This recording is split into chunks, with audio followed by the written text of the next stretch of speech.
presentó uno de sus libros en el que quiere hacer a América nuevamente grande. El miércoles hubo una protesta fuera de los estudios de NBC, en donde se graba el programa Saturday Night Live. Pero ahora, hoy también, sábado, organizaciones nacionales se han unido para protestar contra la cadena y contra el programa también. Y desde el lugar de los hechos, aquí en el Rockefeller Center, tengo el gusto de estar con Daniel Vila, que es uno de la parte del grupo organizador de esta protesta. Señor Vila, muy buenas noches. Señor Vila, buenas noches. No, Israel está en la mesona. Daniel Vila, a ver, Daniel. Hola. Hola, Daniel. Buenas noches, te hablamos desde Información al Desnudo. Estás afuera de Rockefeller Plaza, allá en Rockefeller Center, afuera de las oficinas y de los estudios de NBC. ¿Cuál es el motivo de esta protesta y por qué hoy? Bien, sí, estoy aquí, por lo que podemos contar, alrededor de 150 personas, posiblemente 200 personas, de diversas organizaciones, protestando en contra del hecho de que a Donald Trump, como usted posiblemente ya mencionó, lo han escogido para que sea el anfitrión del programa Saturday Night Live. Y la protesta es bastante animada, fuerte, y pues, exigiendo que se eche al basurero al señor Donald Trump. También, interesantemente, Fernando, hay una, si podemos llamarlo, una contraprotesta de los que están a favor de Trump. Un grupito minúsculo, tal vez algunas 15 a 18 personas, no llega a una veintena, que dicen que sí, Trump para presidente y consignas en contra de los migrantes.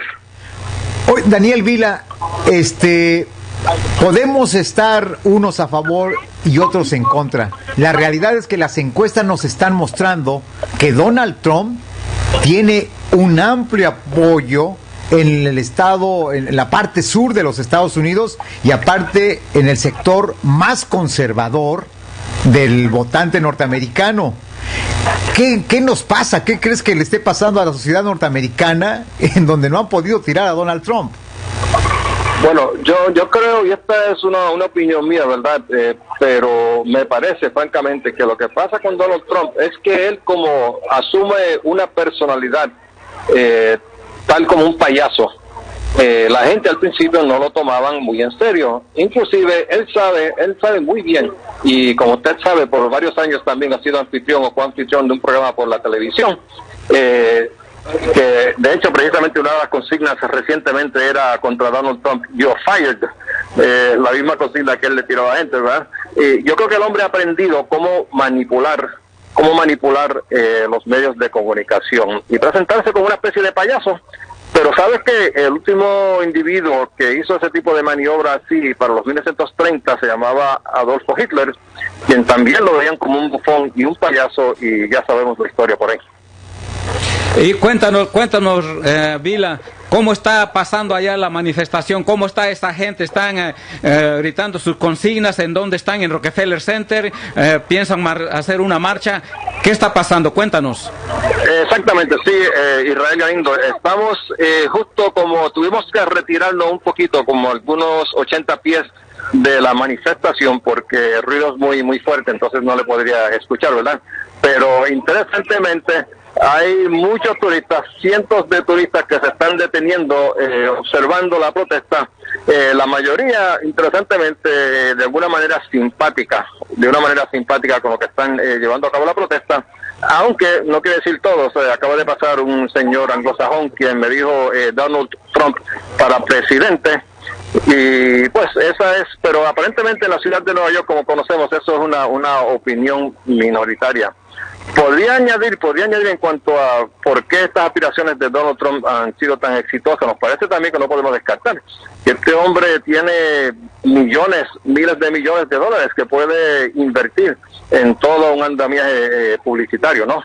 Y usted mismo, Israel Galindo, usted mismo ha sido víctima de los abusos, porque aunque él se canta muy respetuoso de la democracia y de la libertad de expresión, no obstante, una manifestación que usted precisamente convocó fue desarticulada violentamente por los guardaespaldas de Donald Trump antes de que llegara la policía. Así que este hombre no es ningún...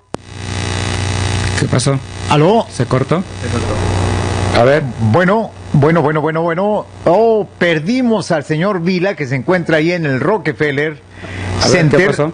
Esperemos recuperar la llamada en unos segundos, porque vuelvo a repetir, lo tiraban de payaso al principio al señor Trump, pero estamos viendo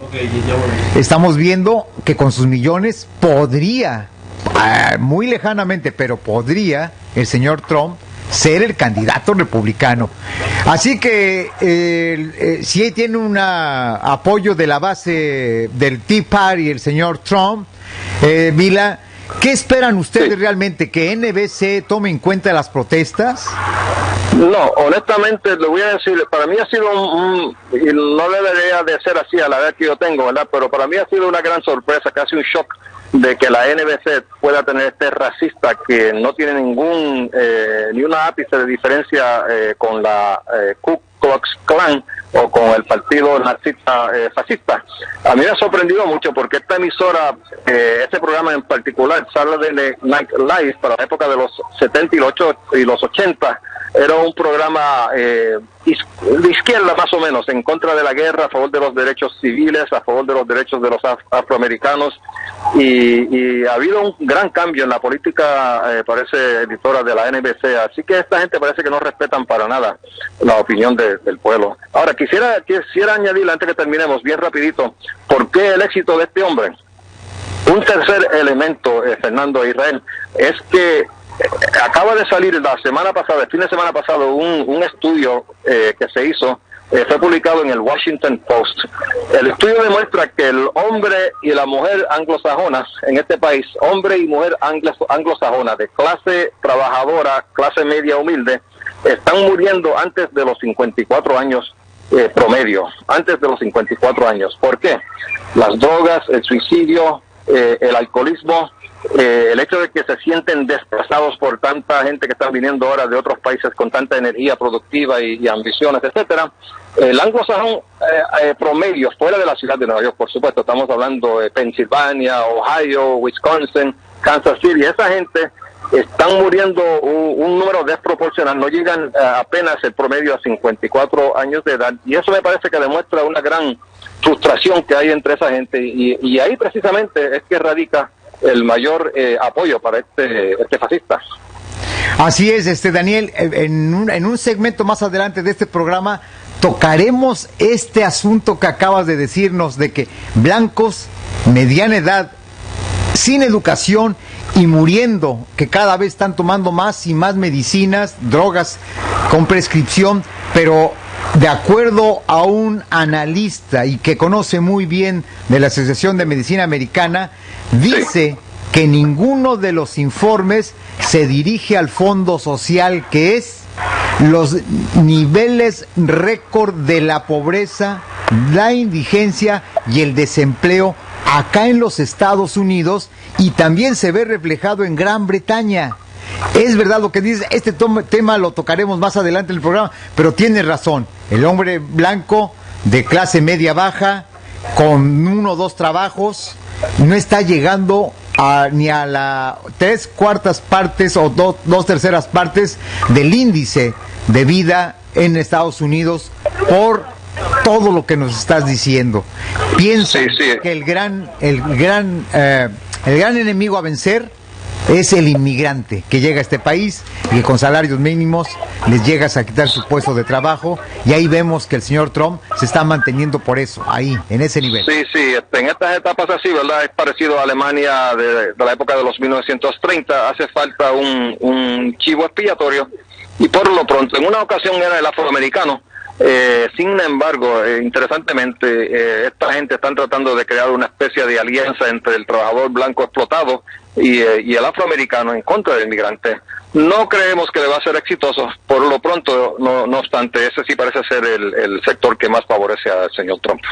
Pues señor Vila, muchísimas gracias por todos sus comentarios, pero más que nada queremos agradecerle que desde el mero centro donde se encuentra la protesta allá en Rockefeller Center, nos dé a conocer de viva voz lo que está sucediendo en esta protesta contra NBC y Donald Trump. Y rapidita, también quisiéramos convocar a la gente, invitar a la gente a participar en las grandes protestas que se van a ver el martes aquí en la ciudad de Nueva York, cuando los trabajadores de comida rápida se van a tirar a la calle. Así que el martes estén pendientes, especialmente a las 4 de la tarde en Foley Square, detrás de la alcaldía, va a haber una manifestación multitudinaria a favor de los derechos de los trabajadores de comida rápida. Gracias, Fernando. Pues muchas gracias, don Vila. Muchas gracias. Pues allá estaremos y sígale echando ganas por allá, Vila, que se escuchen esas consignas, a ver si te puedes acercar un poquito más allí, a donde está el contingente lanzando sus consignas, lanzando sus demandas, Vila. Queremos Sí, lo que pasa es que si me acerco a ellos y lo estoy haciendo ahora, no les voy a poder escuchar muy bien, por eso tuve que cruzar la calle. Pero vamos a ver si ustedes escuchan el ruido ahora. A ver, adelante, adelante, que queremos escuchar esas consignas. Trata de irte acercando más ahí al contingente, a los que están protestando allá en Rockefeller Center contra Con esa nos vamos, ¿verdad? ¿Escuchan? Contra Mr. Trump. Se oye muy lejos, muy lejos. Sí, ok, estamos hablando la próxima semana otra vez, aquí en Información al Desnudo, su programa donde nos puede llamar al 718-569-0011 y 718-210-3390. Así es, ya escucharon ustedes de viva voz lo que está ocurriendo y sucediendo en estos momentos acá en el Rockefeller Center, donde esta protesta contra esta gran empresa NBC, y como dice, parece que ha perdido el rumbo, donde han invitado al señor Donald Trump como para picarle la cresta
llamar a un especialista en México que su nombre es el psicoanalista Omar Villa Pérez. Él está muy profundizado en este tema respecto a la neurología y la política, neuropolitics.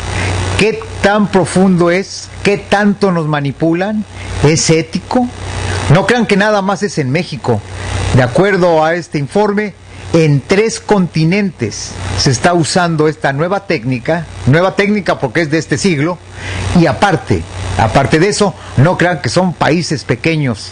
Se ha usado y se usa en Colombia, en México, en Polonia, en España, donde muchas veces los candidatos a algún puesto político, a la alcaldía o a la presidencia, son escogidos no por su capacidad intelectual, sino por un rostro bonito, que es muchas veces lo que quiere el votante. Muy buenas noches, doctor Omar Villa Pérez, un gusto saludarlo desde Nueva York. Don Fernando Montes de Oca, muy buenas noches. Un gusto estar recibiendo su llamada.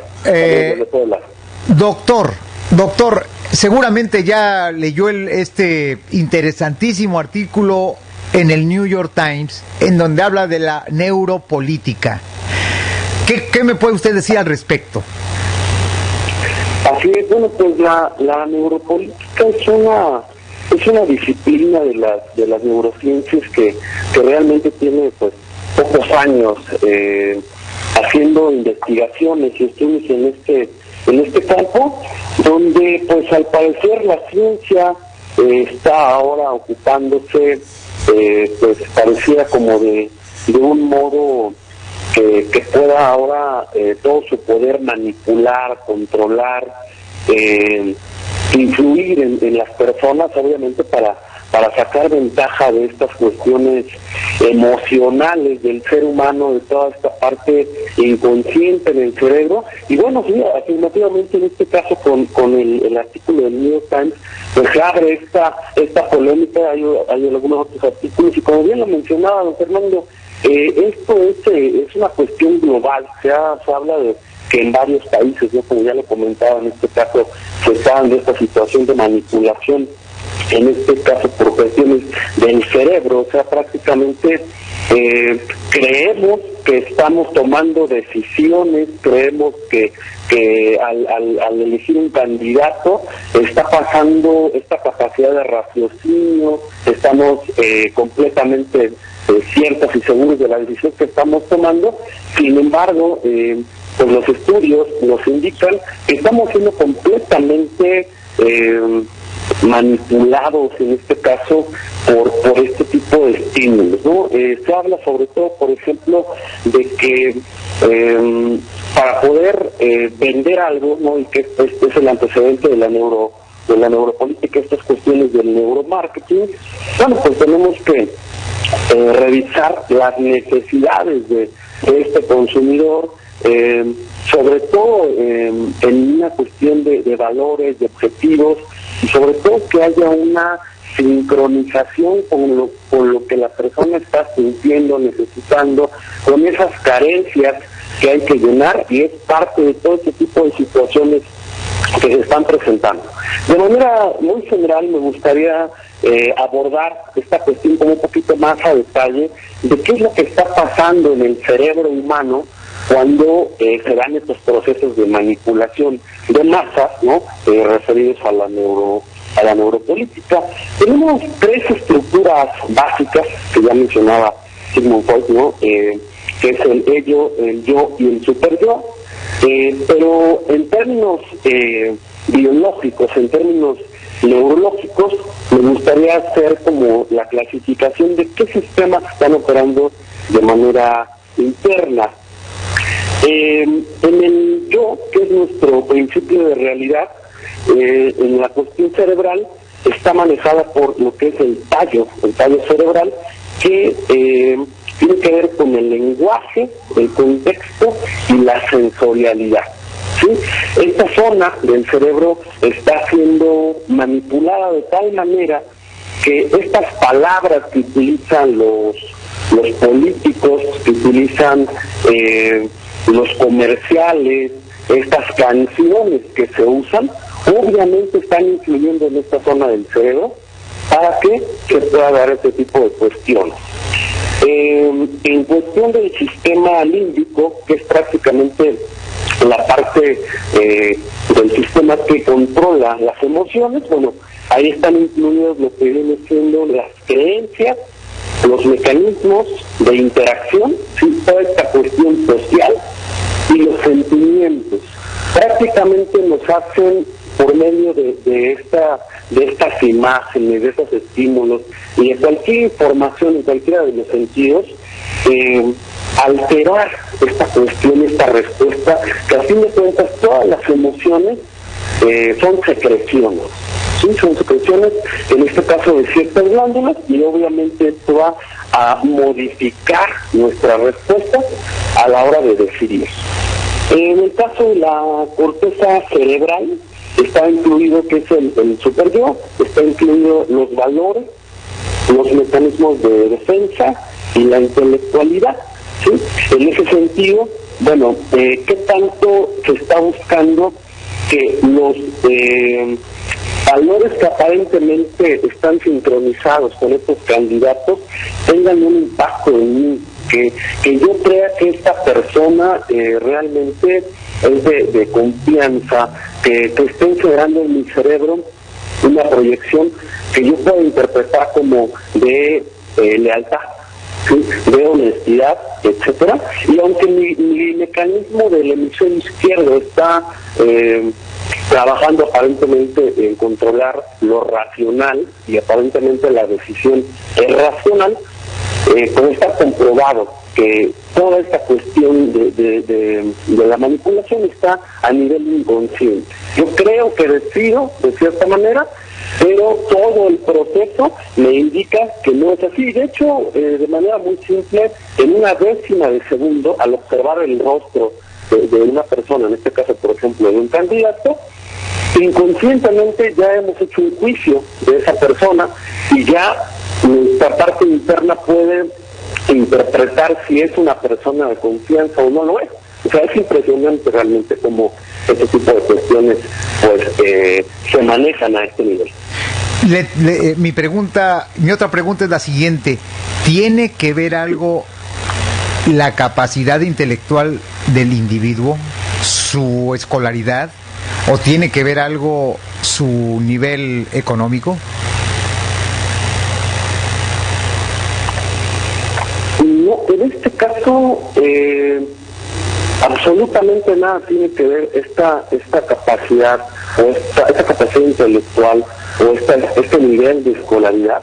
Absolutamente no tiene que ver, porque esto es una cuestión de símbolos. Cuando nos referimos al trabajo que está realizando el inconsciente, bueno, tiene una implicación en la cuestión arquetípica, en la cuestión de símbolos internos de cada persona, del ser humano.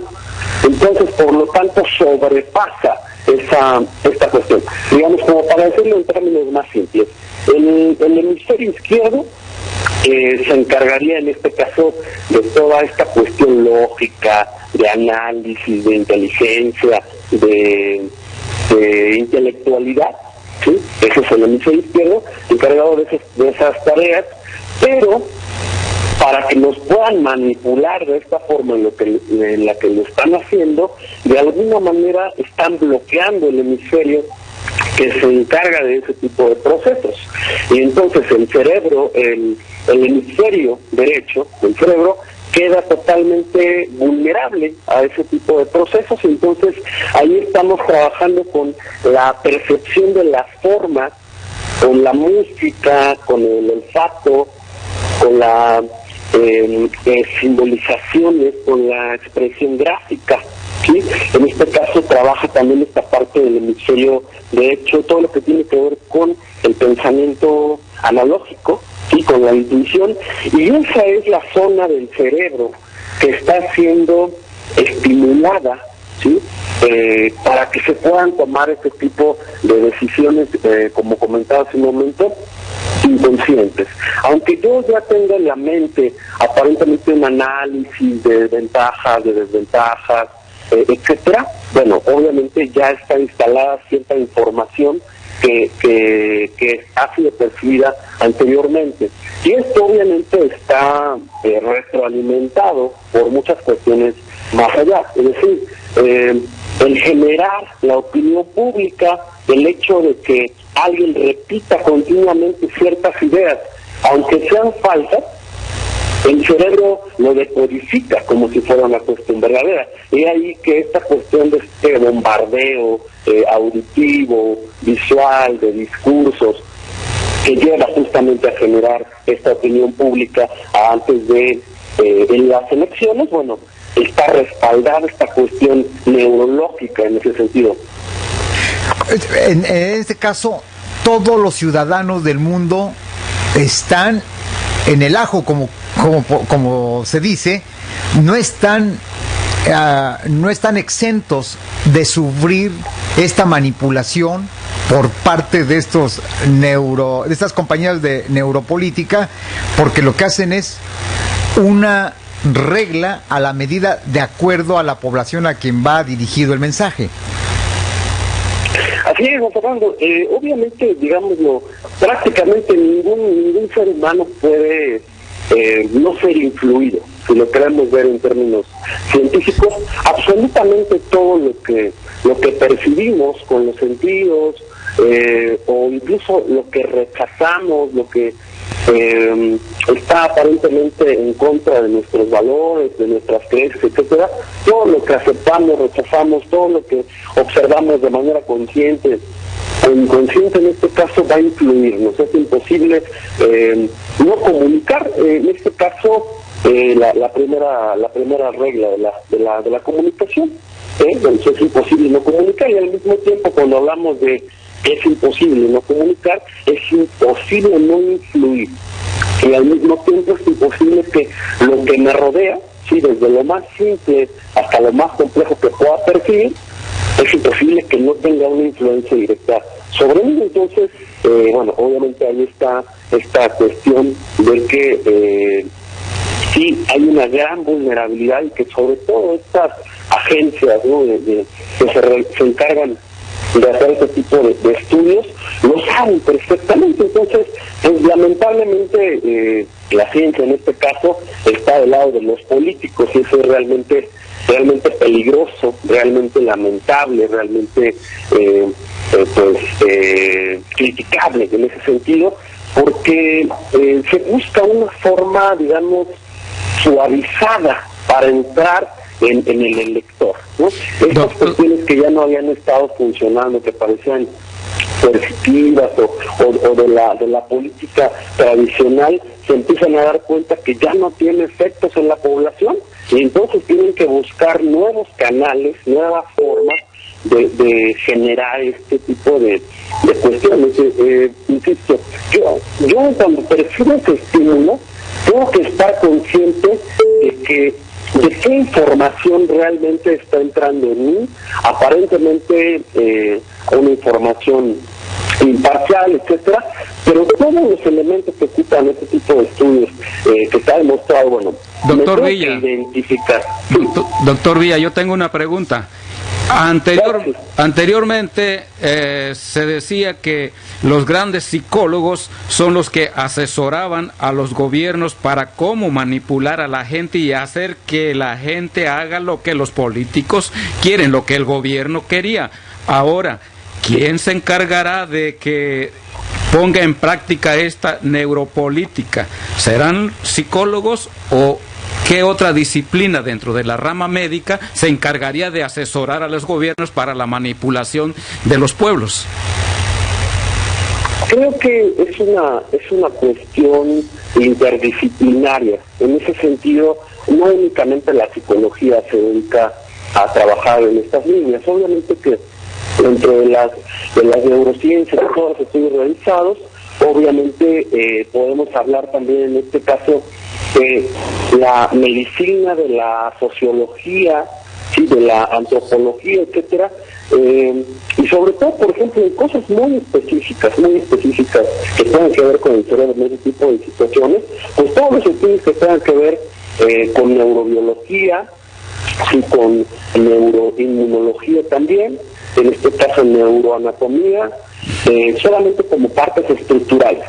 Pero incluso si lo relacionamos con los trastornos mentales, ¿sí?, podemos ver que si estudiamos la psicopatología, podemos entender cómo es que se genera esa enfermedad mental, cómo es que se instala un trauma, y parece que este tipo de cuestiones siguen la misma lógica. Es decir, los que tienen el poder sobre este tipo de situaciones buscan, no es directamente como en los traumas, pero sí buscan instalar cierta información que permanezca a nivel inconsciente, insisto, para que la persona pueda ser prácticamente vulnerable y se quite prácticamente esta capacidad de análisis y solamente trabajemos a este nivel emocional y obtengamos la respuesta que deseamos del otro. Esto incluso puede ser como un ejemplo muy simple, desde la parte lingüística. Por ejemplo, si estamos en la fila para una cafetería, por ejemplo, y bueno, alguien se acerca, no estaba formado, y me dice: oye, por favor, permítame pasar antes que tú, es que me urge un café, ¿sí? Habría una diferencia entre otra persona que se acercara solamente y me dijera: me das permiso pasar antes que tú, y simplemente traigo más prisa, etcétera, ¿no? Sino más bien en esta lógica de revisar que hay un objetivo emocional, que el otro literalmente está moviendo algo en mí, con lo cual me identifico. Y eso es lo que genera este tipo de procesos. Doctor Omar Villa Pérez, muchísimas gracias por este conocimiento que nos acaba de dar, a la cual todos los ciudadanos del mundo estamos inermes, no estamos zafos de que nos manipulen, y si así manipulan en campañas políticas, no quiero pensar cuál sería la manipulación para cosas más malévolas, porque ya no solamente bastan las famosas encuestas de opinión para ver por quién van a votar, se han ido más allá, ya han hecho alianzas contra natura, donde vemos partidos de diferentes puntos de vista, derecha, izquierda y centro, hacer alianzas con tal de allegarse al poder, sino ahora de manera científica y usando la neurología, cómo nos hacen simplemente como conejillos de indias, y en donde, como usted dice, se instalan en el cerebro sus propaganda, y quiero ver, parece ser para mí, en términos de computación, instalan un virus troyano que lo que hace es automanejarse y llevarnos a creer y hacer pensar que queremos a ese candidato, cuando la realidad es que nos han infectado de manera muy sutil y que es muy peligrosa realmente. Claro que sí, don Fernando, pues de hecho creo que es importante, ¿no?, que este tipo de medios pues trabajen en la contraparte de lo que está siendo esta manipulación, porque como bien lo comenta don Fernando, pues no solamente es en la cuestión política, sino estamos manipulados a grandes escalas por las enfermedades, por los alimentos. Prácticamente me atrevería a decir que el mundo opera y se mueve obviamente con objetivos que no están en nuestras manos, y obviamente todo el tiempo estamos siendo manipulados en todos los sentidos, y por ello es importante hacer conciencia en los ciudadanos de cualquier país de estos procesos, para que, bueno, intentemos de alguna manera revisar esta parte, hacer conciencia de este tipo de cuestiones y tratar de amortiguar un poco ese tipo de golpes que van directamente a la conciencia y que van a estimular directamente a nuestro cuerpo, y bueno, revisar en esta parte qué queda en nuestras manos, hacer para que la gente esté informada, se entere, y revisemos que estamos siendo solamente víctimas de esta gran manipulación de masas. Pues, doctor Doctor Omar Villa Pérez, desde México, muchísimas gracias por todo este conocimiento que nos acaba de dar, y estemos alertas, nos están manipulando de una manera tan sutil que somos capaces de matarnos nosotros mismos con un dardo de madera. Buenas noches y muchísimas gracias. Información al Desnudo le agradece su participación en esta edición, doctor Villa. Al contrario, muchas gracias por el saludo desde Puebla. Gracias. Bueno, ya escuchamos.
Entrevistó a la doctora Tania Torres Santana allá en República Dominicana, quien nos está hablando esta vez sobre el Día Internacional contra la Violencia de Género. Así, y además estará recordando a las hermanas Mirabal. Adelante, Edwin. Buenas noches. Chungo Molina. Hoy tenemos con nosotros a la doctora Tania Cristina Torres Santana, quien nos va a estar hablando sobre la Declaración de Naciones Unidas contra la violencia de género. Buenas noches, doctora, ¿cómo estás? Hola, muy buenas noches a todos allá y principalmente a todos los dominicanos que están escuchando el programa. Cabe destacar que este mes es súper importantísimo para todos y todas, en especial para nosotros los que pertenecemos a República Dominicana, porque fuimos partícipes cuando fue el escenario de la lucha que hubo antitrujillista por las hermanas Mirabal, que hoy recordamos. No han muerto, aún viven en nuestros corazones y se levantaron prácticamente para evitar que muchas mujeres hoy se les fueran violentados sus derechos y a todo el país. Entonces, cabe destacar que en honor a lo que fue el asesinato que cometió el dictador Rafael Leónidas Trujillo durante el 25 de noviembre, fue declarado como el Día Internacional de la No Violencia contra la Mujer. Entonces, doctora, cuéntenos cómo se da ese fenómeno, no solamente en la República Dominicana, diría yo, pero que particularmente en la cultura latina. Lamentablemente, cabe destacar que todavía se persiste aquí lo que es en una cultura de machismo, y no solo eso, viene arrastrando con ello lo que es un gran número de feminicidios que se está dando en nuestro país, lastimosamente, a pesar de la lucha que constantemente se tiene contra este tipo de casos. Pero aún así estamos incentivando a que cada mujer desde cualquier lugar que se encuentre sea la primera en evitar que estas situaciones se den, es decir, eliminar cualquier tipo de contacto con personas que sean capaces de dañarla, ya sea física o psicológicamente. Doctora, ¿cómo en la República Dominicana, qué leyes que están protegiendo a ambos sexos, particularmente a la mujer, que es lo que consideran el sexo débil, y por ese estima, el cual es ridículo, pues la mayor parte de los varones tienden a victimizar tanto a sus esposas como a sus hijos? Tengo entendido que es la ley 2497. También hay otros acápites también que no solamente ocupa lo de la violencia de la mujer, también está lo que es la violencia intrafamiliar, que es otro caso que se está dando bastante, ya sea por violencia infantil o de el sexo opuesto, o sea, ya sea también casos a violencia de hombres, ¿no? Entonces, cabe destacar que todo acto capaz de dañar a una persona física o psicológicamente es definido como violencia. Doctora, también tenemos que bregar con los trabajos, en el trabajo.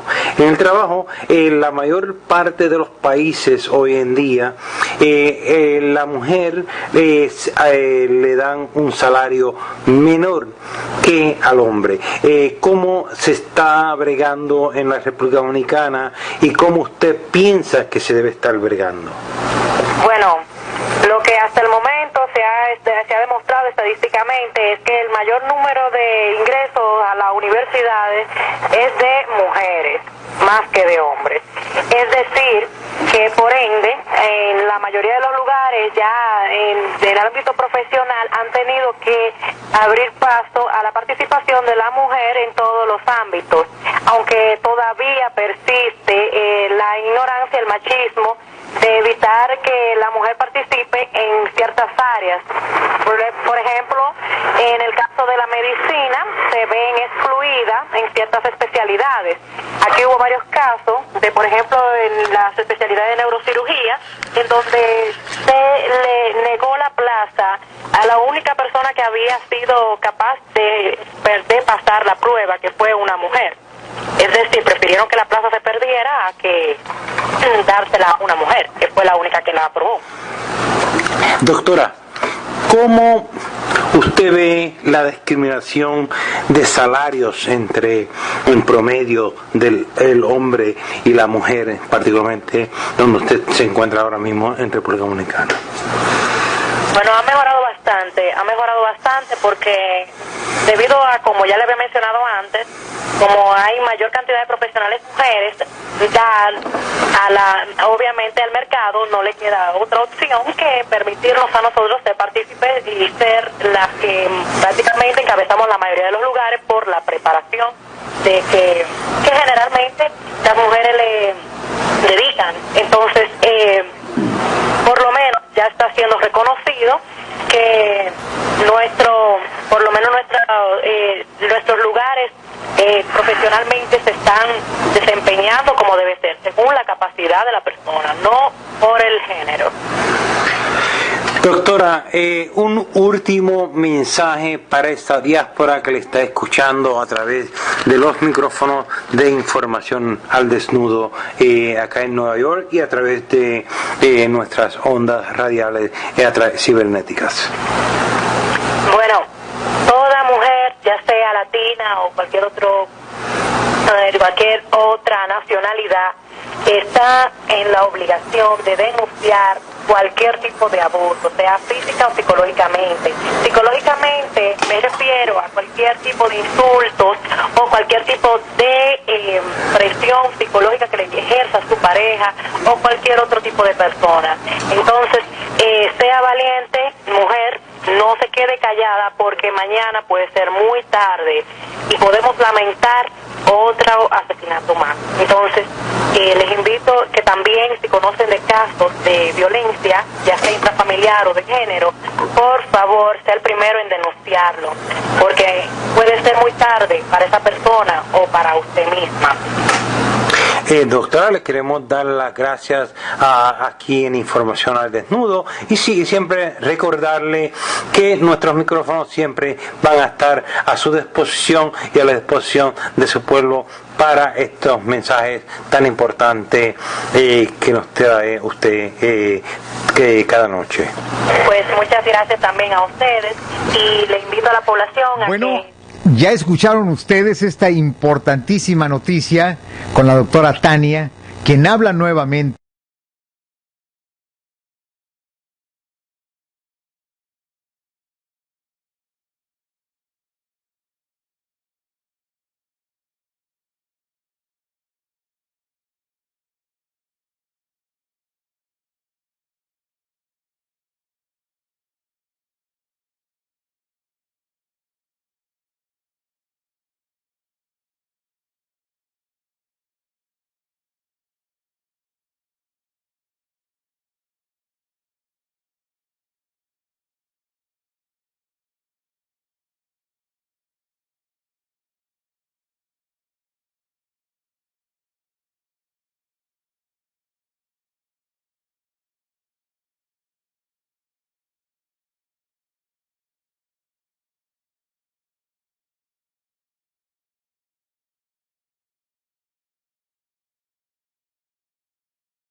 ¿Qué sabemos del puertorriqueño en el cinema? El cine puertorriqueño, ¿qué pasa con él? Es por eso un gusto poder hablar desde Información al Desnudo con Freddy Rodríguez, un documentalista y realizador puertorriqueño que nos va a hablar de un trabajo muy interesante sobre el cine puertorriqueño. Freddy, muy buenas noches, te saludo con gusto desde Información al Desnudo aquí en Nueva York. Bienvenido. Bienvenido, gracias y gracias a tu radio escuchan de aquí de Puerto Rico. Freddy, cuéntanos, acabas de realizar un documental sobre el cinema puertorriqueño y los 100 años del cine puertorriqueño. ¿Qué nos puedes decir al respecto? Nosotros tenemos un proyecto documental que brega con una historia de los 100 años de Puerto Rico, pero en una visión un poco distinta, porque nosotros lo que estamos haciendo es dando una vista de cómo para quién se hizo cine desde el principio y durante las épocas de esos 100 años, y también cómo es que se mira, cómo se ha visto los puertorriqueños en el cine y cómo el cine ha ayudado a los puertorriqueños ver el mundo a través de esa pantalla. Y de eso se trata el proyecto. Es más, se llama Cinema Puerto Rico, una antropología visual, porque se trata de eso mismo, de la visión, de cómo los puertorriqueños eran, cómo se veían y para quién se hacía cine. Nosotros estamos invitándolo a una presentación que vamos a dar en la ciudad de Nueva York el noviembre 10 a las 6 de la tarde. ¿En dónde? El lugar es el Silverman Auditorium, que queda en la 119 y Tercera Avenida a las 6 p.m. Oh, ¿es en la Escuela de Ciencias Sociales de Hunter College?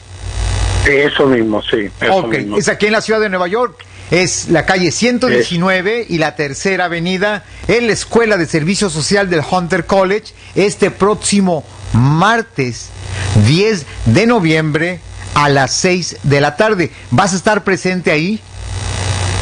Nosotros vamos a estar los realizadores, Mariel C. Marrero García. Ella fue la productora y la investigadora y parte de la dirección del proyecto, y voy a estar yo, que vamos, por lo menos después del documental, pues podemos practicar un poco con la gente que están, cómo se hizo y cualquier otra pregunta que quieren saber sobre el cine y el cinema de Puerto Rico. ¿Qué duración tiene el documental, Freddy? El documental tiene 106 minutos. O sea, es un documental bastante completo. Comienza desde los principios de los cines, del desarrollo del cine del final del siglo XIX, y llega hasta el día de hoy. Tenemos cientos y cientos de pedacitos de películas que se han dado de todo ese tiempo. ¿Habrá alguna estrella puertorriqueña invitada, alguna estrella de Hollywood, alguna estrella ya de la isla que estará acompañándolos a ustedes? En este momento no. Sí tenemos entrevistado a par de directores famosos puertorriqueños en el proyecto, a Jacobo Morales, a Marco Subinaga, a Ivonne Belén, Roberto Ramos Perea. Son gente que han trabajado el cine por muchos siglos, mucho tiempo, bueno, pues, durante el siglo. Pues ya escucharon ustedes al realizador Freddy Rodríguez. Está haciendo una atenta invitación respecto a que este próximo martes 10 de noviembre, 6 de la tarde, en la Escuela de Servicio Social del Hunter College, se presenta este gran documental sobre la visión antropológica de 100 años de cine puertorriqueño. Esperamos contar con la presencia no nada más de puertorriqueños, sino de todas las comunidades. Miembros de toda la comunidad están invitados, que conozcan un poco más. Recuerden, el cine en parte educa. Conozcamos nuestras raíces. Muchísimas gracias, Freddy. Te saludo y te agradezco que estés con nosotros aquí en Información al Desnudo. Gracias a ustedes y buenas noches a todos. Pues ya escucharon, amigos, a Freddy. Ojalá y puedan acompañarlo este próximo martes. Y ahora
Yolanda Santana.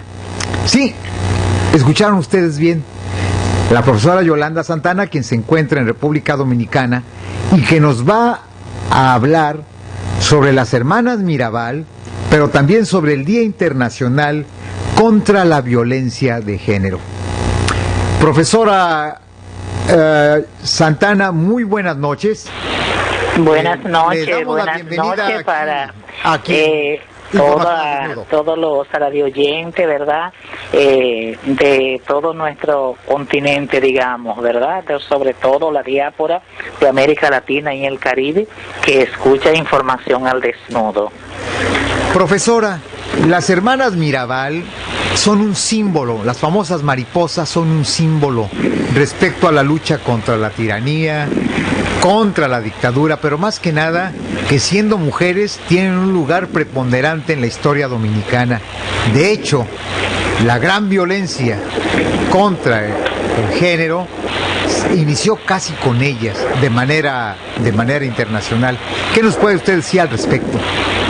Es así, fíjense que noviembre es un mes simbólico contra la violencia a la mujer. Se ha destinado, ¿verdad?, para movilizar, sensibilizar y educar los diferentes sectores de la población sobre el tema de la violencia y el impacto negativo que tiene no solo en la mujer, sino en toda la familia dominicana y por ende en toda la sociedad.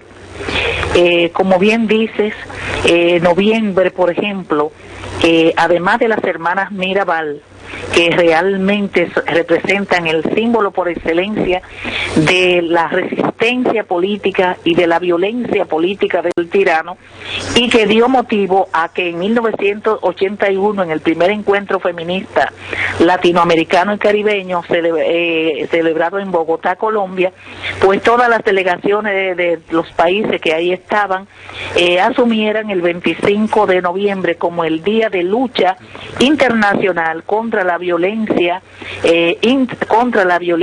a la mujer en todas sus manifestaciones, porque realmente las Mirabal fueron víctimas de la violencia política, y fueron víctimas de la violencia política por la resistencia que ellas hicieron ante el régimen trujillista, por ser coherente con su discurso político en contra de la tiranía, por realmente arriesgar en todos los momentos y en todos los escenarios su vida, que en algún momento pudieron haberla salvado si se someten a las intenciones del tirano, pero no se dejaron doblegar, de modo que nosotras decimos que una muestra de la resistencia política la cual constituyen justamente las hermanas Mirabal. Sí sabemos que ellas no tuvieron una lucha coyuntural, sino que desde que hicieron tuvieron conciencia de la dramaticidad de la dictadura frente al pueblo dominicano, asumieron compromiso.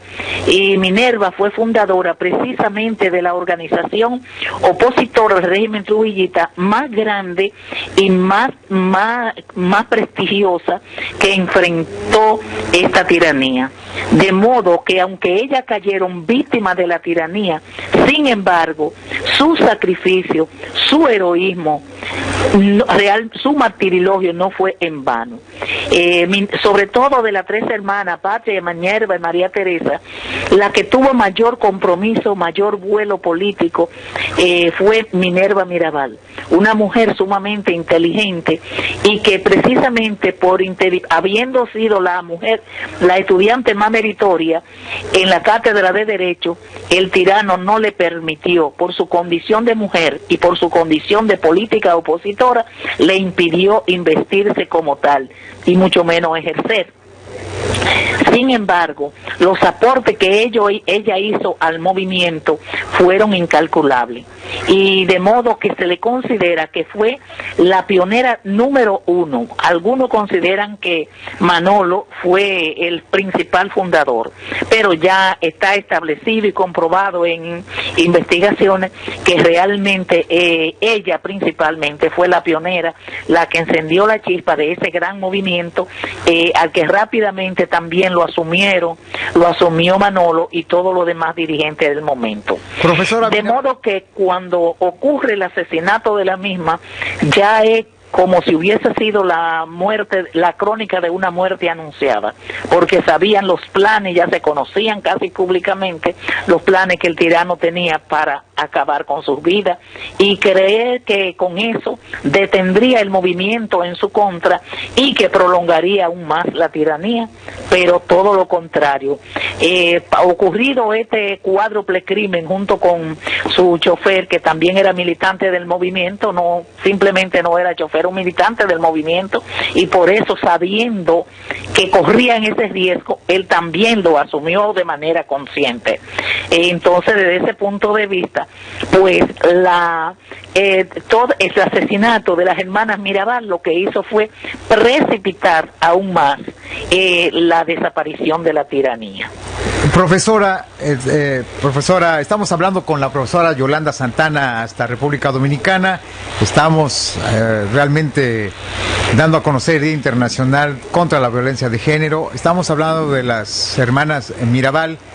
Profesora, las hermanas Mirabal creían que Trujillo llevaría al país al caos y por eso formaron este grupo en las Mariposas. Trabajaron muy fuerte para tirar a la tiranía y tirar a la dictadura. De hecho, la OEA tuvo que ver mucho porque amonestó a República Dominicana por el maltrato que habían sufrido ellas.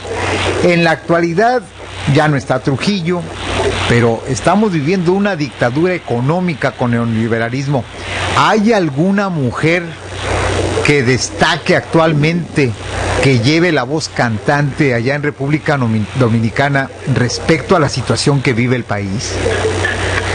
Bueno, existen diferentes colectivos de mujeres que están liderando, ¿verdad?, la actual lucha por los derechos de las mujeres. En este momento tenemos una constitución que teóricamente garantiza los derechos de las mujeres, bueno, igual que de toda la ciudadanía, pero que sin embargo eso es solo en el discurso, pero en la práctica se violentan permanentemente los derechos políticos de las mujeres, los derechos civiles, los derechos económicos, los derechos sexuales y reproductivos. En fin, se violentan todos los derechos de las mujeres. Y frente a esa situación, las organizaciones de diferentes sectores se han venido levantando consecuentemente contra toda esta parte que tiene que ver con le llamamos una dictadura constitucional a lo que tenemos, porque realmente todo lo que se está haciendo, aunque es contrario a la Constitución, pero cuando se toman medidas se apela a ella para justificarla, medidas que no garantizan los derechos de las mujeres. En ese sentido, por ejemplo, sabemos la violencia desde el punto de vista estructural tiene sus raíces mismas en este estado de cosas que tenemos, es decir, una sociedad capitalista patriarcal, un modelo neoliberal que se impone, que niega todas las posibilidades de respuesta a los derechos, a las demandas, a las necesidades que tienen la ciudadanía y de manera particular las mujeres.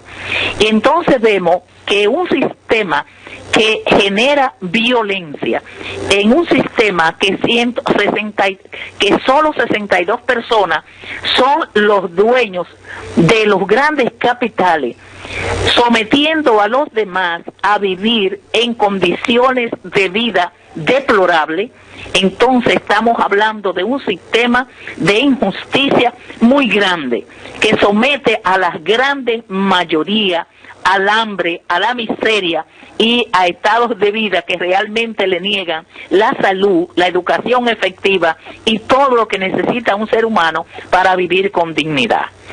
Pero no solamente eso, que cuando se reclama, inmediatamente se acude a la represión. Es el caso, por ejemplo, que se ha sumado a la lucha en contra de los feminicidios, porque tenemos el cuarto país en cuanto a violencia a la mujer. La cuarta causa de muerte de las mujeres es la violencia. De cada cinco mujeres, una es violentada, pero de cada 10, una es violada sexualmente, pese a que tenemos compromiso, a que el Congreso ha ratificado la convención de la OEA, la de Belén, en Belén do Pará, y pese a que tenemos leyes basadas en esa misma convención, la 2497, que penaliza, reconoce la violencia intrafamiliar y que reconoce que se da en diferentes circunstancias y en todos los ámbitos de la vida pública y privada, hasta tal punto que realmente nosotros hoy tenemos que un 31.7% de mujeres, jóvenes y adolescentes en los centros educativos y en los centros de trabajo reciben acoso sexual. Y aunque esto está penalizado en la ley, sin embargo, ninguna demanda prospera ni ninguna denuncia frente a esta situación, porque se hacen tan tortuosos los mecanismos de denuncia, la presentación de testigos y sobre todo la preocupación para no perder el empleo, que realmente no se logra que prospere ninguna demanda ni ninguna denuncia en ese sentido. De modo que hoy las mujeres, bueno, yo te puedo decir nombres de mujeres que van a ser incluso incluidas en una película, ¿verdad? Como mujeres que han sobresalido o que están sobresaliendo en este momento, como son, por ejemplo, Lourdes Contreras, que es la directora del Centro de Género de una universidad muy prestigiosa, INTE, también Magali Pineda, de un centro que fue fundado en 1981, que ha venido siempre levantando la bandera de los derechos de la mujer. También, por otra parte, Milagros Ortiz Bosch, una mujer que fue la primera senadora. Bueno, hemos tenido tan solo dos, la actual y ella, pero esta fue sustituida, ¿verdad? Porque su compañero, que era el presidente del Senado, iba a pasar a ser candidato del partido oficial, pero la primera mujer elegida por el pueblo pues fue doña Milagros Ortiz Bosch. También ella fue viceministra, fue la vicepresidenta de la República en otra ocasión y ministra de Educación. Esa mujer realmente en materia de lucha constitucional y de derechos de la mujer, ella fue la que empujó más el proyecto de ley el primer proyecto de ley que penaliza la violencia intrafamiliar, como es la ley 2497, otro proyecto de ley que por primera vez establecía una cuota que obligaba a los partidos políticos a aumentar en un 25%, poner en un 25% de las boletas electorales a las mujeres, y que nos consideramos bastante injusto, ¿verdad? Porque somos el 51% de la población votante. Pero bueno, por algo había que empezar, decían, esa es la discriminación positiva. Y también, de igual manera, ya ese está en un 33%, pero aspiramos el movimiento a que lleguemos a un 50%, 50-50, y que no sea muy tarde. Pero eso también se ha violentado mucho, porque sabemos las estructuras machistas y patriarcales que imperan en los partidos políticos del sistema, y eso pues todavía las mujeres que están al interior de su partido no tienen la suficiente fuerza ni se han empoderado como para reclamar que ni siquiera esa cuota que es pírrica se logre cumplir. Entonces, también ella fue la promotora y la que más cabildeó y promovió una ley que permitiera a las mujeres dominicanas accesar a la tierra, porque las mujeres no tenían derecho a la tierra. Sin embargo, las campesinas se dedicaban con tanto ahínco como sus compañeros, como sus hijos en el campo, para trabajar la tierra, pero no tenían derecho a tener un pedazo de tierra. Y ella fue la que logró realmente que, haciendo no solamente propuestas en el Senado, sino movilizando a las mujeres a nivel nacional, movilizando el campo, pues logró que las mujeres tuvieran acceso a la tierra. Y entonces, bueno, pues esos son, en términos constitucionales, los aportes. La única senadora, la primera que tuvo, entonces se le va a incluir, ¿verdad?, como parte, se llaman mujeres valiosas en la lucha de nuestro país. De igual manera, una abogada muy prestigiosa y maestra, llamada Susi Pola, que es dominicana, fijó residencia aquí, pero ella nació en Argentina, y ella se ha destacado sobre todo en todas las propuestas que tienen que ver, ha ido liderando incluso en las Naciones Unidas, representando la dominicana, todas las propuestas que tienen que ver con la violencia hecha a la mujer.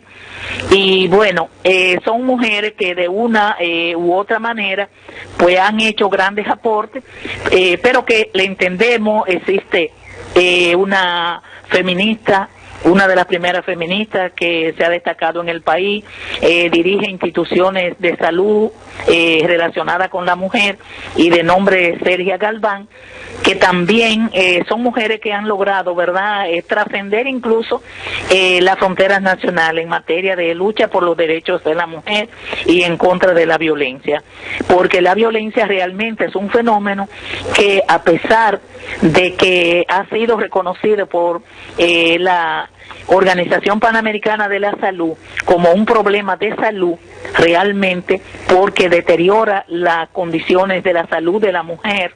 Sin embargo, no ha sido así llevado ningún proyecto que desde el gobierno se pueda implementar teniendo en cuenta la detección del problema de la violencia, para prevenir y poder remediar a tiempo este flagelo que impide, ¿verdad?, que las mujeres puedan tener una vida sana y libre de violencia. De igual manera, en las escuelas, pues no nos favorece. Tenemos no solamente que es una escuela donde se promueve la educación patriarcal y androcéntrica, sino que también esos mitos, prejuicios y estereotipos que realmente hemos venido trabajando.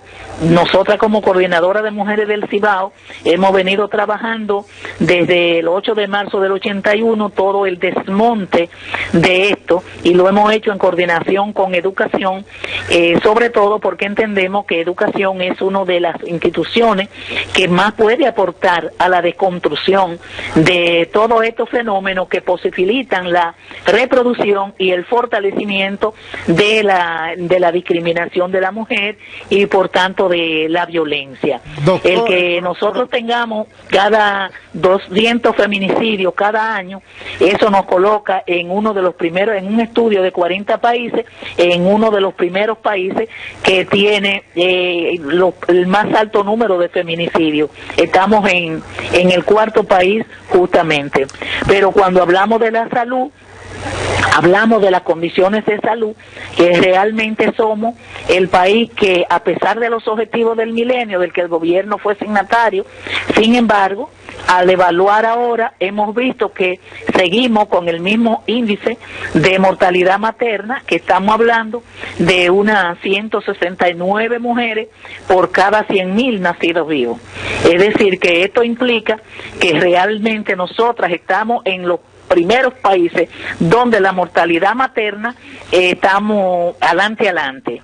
Y como decía, esto tiene mucho que ver también con la educación que se imparte en los centros educativos, porque el hecho de que las mujeres no tengan acceso hay una educación sexual desde la temprana edad, sino porque tenemos un sistema educativo donde está prohibida la educación sexual en las escuelas. ¿Qué implica eso? Eso implica primero que las consecuencias que tiene para eso, que nuestras jóvenes no están educadas para, en materia de derechos sexuales y reproductivos, reclamar su derecho. Y por tanto... Profesora Yolanda Santana, ha sido un gusto saber de primera mano lo que está ocurriendo en su país respecto a lo que es la violencia doméstica. Esos 200 feminicidios que ponen a República Dominicana en el cuarto país, sí, nos da una idea del grave deterioro y de la falta de una acción del gobierno central respecto a la salvaguarda de todas las mujeres. Ojalá y se cree conciencia con estos colectivos que son liderados por mujeres, porque ya vienen las elecciones y ojalá en las plataformas políticas comiencen a empujar para que se haga algo pronto, porque si fueron 200 personas, mujeres, que perdieron la vida, esto puede aumentar. Y nuevamente le puedo repetir que no es un caso exclusivo de República Dominicana. En todo el mundo hay muchísimas, 35 de cada 100 mujeres en el mundo sufren violencia y discriminación de género. Violencia de género puede ser sexual, económica, financiera, emocional, usted nómbrelo. La realidad es que es una pandemia que tenemos que parar. Recordemos que tenemos hermanas, madres, hijas, nietas. Ha sido un placer para nosotros escuchar de viva voz lo que sucede en República Dominicana, y le agradezco aquí desde Información al Desnudo su participación en esta edición. Profesora, muy buenas noches. Buenas noches y muchas gracias por darnos la oportunidad de difundir tan solo algunos datos que reflejan nuestra triste realidad como mujeres, a pesar de la lucha que venimos librando desde los años, desde antes de la era del tirano. Muchísimas gracias y buenas noches. Bueno.